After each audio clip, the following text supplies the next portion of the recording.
So what do anemia of chronic disease and chronic fatigue have in common?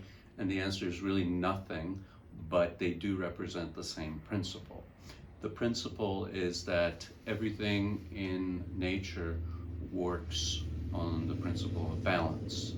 And the balance, when it comes to whatever it is you have in your body, the balance is what's at what rate something is being made and at what rate is it being destroyed. So for normal red blood cells in your body, they have a lifespan of about 4 months, 120 days. And certain diseases, certain inflammatory diseases, reduce the lifespan of a red blood cell to, say, 3 months. And so to some extent, your body has to work harder in order to make up for the fact that the red blood cells it's making are not lasting long enough.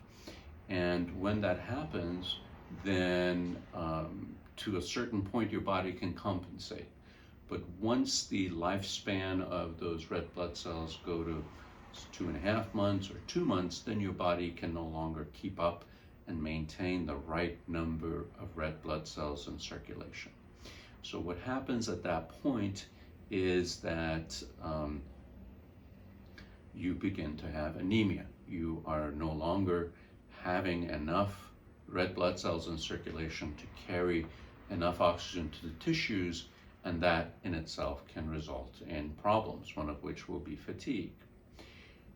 The same way, if we think about chronic fatigue as a condition in which you do not have enough mitochondria, enough batteries in certain cells in your body, then we can think about that as not just a condition which is necessarily associated with malfunctioning mitochondria.